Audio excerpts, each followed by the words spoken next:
Hi friends, நாம் இன்றைக்கி Sai terrace கார்டனில் ரம்பா பிரியாணி இலை செடியை பற்றி தாங்க நாம் இப்போ பார்க்க போகிறோம். இதற்கு இன்னொரு பேர் அன்னபூரணா இலைன்னு சொல்லுவாங்க. இன்னும் நிறைய பேரும் இருக்குங்க. இது எதுக்கு யூஸ் பண்ணலாம் மெயினான்னு பார்த்தீங்கன்னா, பிரியாணி, மீன், பருப்பு, கிழங்கு வகைகள், இறைச்சி உணவுகளுக்கு வாசனை ஊட்டவும் நல்ல ருசியாகவும் இருக்க இந்த ரம்பா இலையை பயன்படுத்துகிறாங்க. மெயினாக Kerala, Kanyakumari, Thailand, Malaysia, Vietnam ஆகிய நாட்டில் கூட இந்த ரம்பா இலையை யூஸ் பண்ணுறாங்க. நீங்கள் சமைக்கிற பிரியாணி அதிக வாசனையோட ரொம்ப டேஸ்ட்டாக கமன்னு இன்னும் கொஞ்சம் சாப்பிடணும்னு ஆசையை தூண்டுதுன்னா இந்த ரம்பா இலையை மறக்காமல் உங்கள் பிரியாணியில் யூஸ் பண்ணி பாருங்கள். சமைச்சு பார்த்து சாப்பிட்டுட்டு டேஸ்ட் எப்படி இருக்குன்னு மறக்காமல் கமெண்ட்ஸில் சொல்லுங்கள். மறந்துடாமல் கமெண்ட்ஸில் சொல்லுங்கள். இந்த ரம்பா பிரியாணி இலை உணவு வகைகளுக்கு பயன்படுத்துவதையும் தாண்டி நிறைய மருத்துவ குணமும் இதில் இருக்குது. அதுலேயும் அதிகமாக பார்த்திங்கன்னா சரும பிரச்சனைகளுக்கு இந்த ரம்பா இலை நல்ல ஒரு தீர்வாக அமைதுங்க. அதில் ஃபர்ஸ்ட்டு நாம் எடுத்துக்கணுன்னா, சில பேருக்கு முகப்பரு போனதுக்கப்புறம் ஃபேஸில் குண்டும் குழியுமா இருக்கும். அந்த ஸ்கின்னில் பார்த்திங்கன்னா அதிகமாக துவாரங்கள்லாம் இருக்கும், ஹோல்ஸாக இருக்கும் பாருங்கள். அதனால் அவர்களுக்கு அந்த முகத்தோட அழகையே கெடுத்துடுங்க. பயப்படாதீங்க.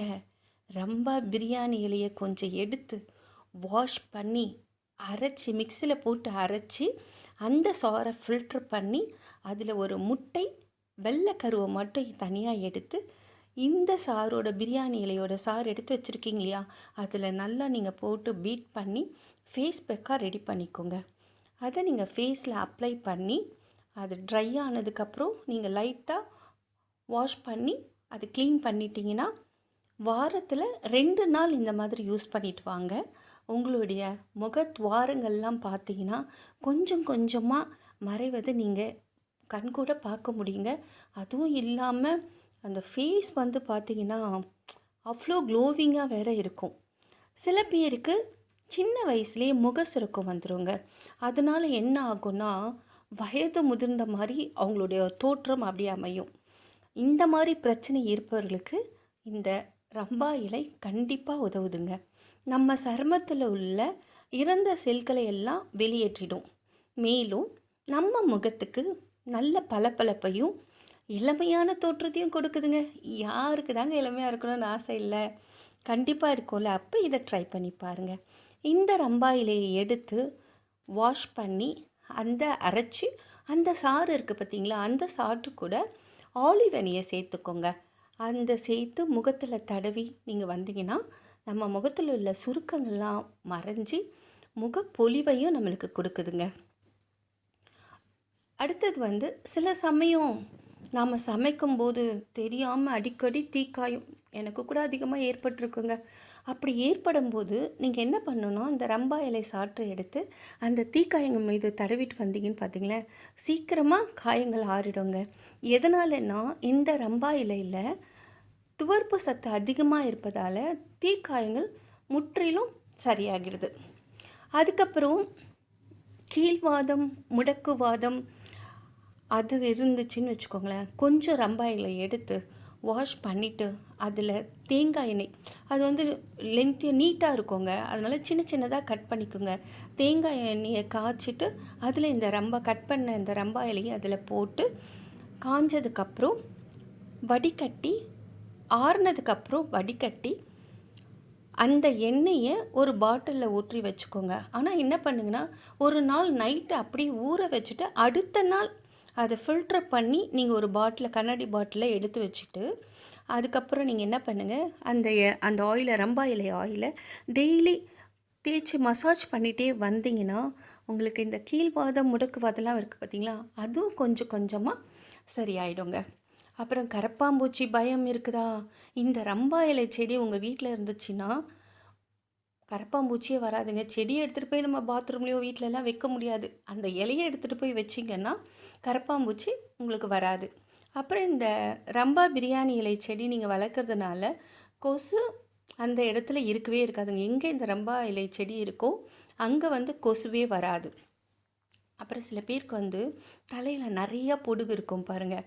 அவங்க என்ன பண்ணணுன்னா, இந்த ரம்பா இலையை நிறையா எடுத்து சின்ன சின்னதாக கட் பண்ணி காய வச்சு நல்லா காஞ்சதுக்கப்புறம் அதை பொடி செஞ்சு அது வந்து ஒரு திக் பேஸ்ட்டாக ரெடி பண்ணிவிட்டு நம்ம முடியோட வேர்க்கால் இருக்கு இல்லைங்களா, ஸோ அதில் வந்து ஹேரில் வந்து நீங்கள் அப்படியே அப்ளை பண்ணிகிட்டே வந்து அது ட்ரை ஆனோன்னு நீங்கள் வாஷ் பண்ணிவிட்டு இதை தொடர்ந்து செஞ்சிட்டே வந்தீங்கன்னா உங்களுக்கு அந்த பொடுகு தொல்லையும் உங்களுக்கு சரியாகுது.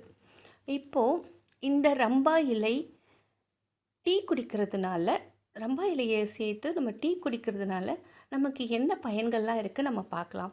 ஃபஸ்ட்டு வந்து தலைவலி சரியாகுது, ஃபீவர், மலச்சிக்கல், பல்கூச்சம், ஈறுகளில் வலி, thyroid, sugar problem, BP, skin cancer, அதுக்கப்புறம் எலும்பு புற்றுநோயை அதையுமே குணப்படுத்துதுங்க. ஸோ நம்ம உடலில் எங்கே புற்றுநோய் வந்தாலும் அதன் பாதிப்பு அதிகமாக தான் கண்டிப்பாக இருக்கும். ஸ்கின்ல ஏற்படுற பாதிப்பை சொல்லவே வேண்டாங்க.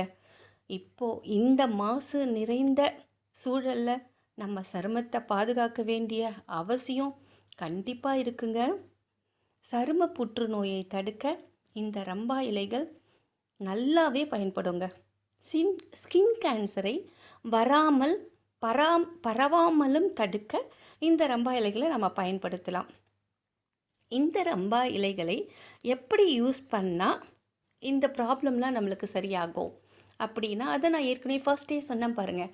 ரம்பா இலை டீ குடிப்பதால் நமக்கு என்ன பயன்? ஸோ அந்த டீ எப்படி போடணுன்னா, ரம்பா இலையை வந்து உங்களுக்கு வந்து லாங்காக இருக்குங்க, அதில் ஆஃப் கட் பண்ணிக்கோங்க, வாஷ் பண்ணிக்கோங்க, சின்ன சின்னதாக கட் பண்ணிக்கோங்க. முடிஞ்சால் அது ஒரு சின்ன கல்லில் வச்சு நசுக்கிட்டு 1.5 டம்ளர் தண்ணி வச்சு அது கொதிக்கும் போது அதில் இந்த கட் பண்ணது நசுக்குன்னு அந்த ரம்பா பிரியாணி இலையை போட்டுட்டு கொதிக்க வச்சு 1.5 டம்ளர் தண்ணி ஊற்றுங்க. அது 1 டம்ளர் ஆனோன்னு ப்ளெயினாகவே ஃபில்ட்ரு பண்ணி அப்படி சூடாக நீங்கள் குடிங்க. நான் சொல்கிற அளவு வந்து ஒருத்தர் குடிக்கிறதுக்குங்க, ஓகேங்களா? ஸோ இதை நீங்கள் யூஸ் பண்ணி பாருங்கள். மெயினாக பிரியாணி பிரியர்களுக்கு இந்த ரம்பா பிரியாணி இலையை போட்டு நீங்கள் சமைச்சு பாருங்கள். இது வரைக்கும் நீங்கள் செஞ்ச பிரியாணியை விட நான்வெஜ், மீன் எதுவாக இருந்தாலும் எல்லாத்துக்கும் இது யூஸ் பண்ணுங்கள். செம்ம டேஸ்ட்டாக இருக்குங்க. ஏன்னா நான் சமைச்சு சாப்பிட்ருக்கேங்க. அது மெயின் வெயிட் லாஸ் கூட நம்மளுக்கு கம்மி பண்ணுது இந்த டீ குடிக்கிறதுனால, ஓகேங்களா? ஸோ இந்த பெனிஃபிட்டெல்லாம் உங்களுக்கு பிடிச்சிருக்குன்னா மறக்காமல் லைக் பண்ணுங்கள், ஷேர் பண்ணுங்கள், கமெண்ட் கொடுங்க. இன்னொன்று சொல்லுவேனே, என்னன்னு சொல்லுங்கள், மறக்காமல் சப்ஸ்கிரைப் பண்ணுங்கள். நீங்கள் கொடுக்குற ஒரு லைக்ஸும் கமெண்ட்ஸும் தான் என்ன நெக்ஸ்ட் வீடியோ போட ஊக்கப்படுத்தும், ஓகேங்களா?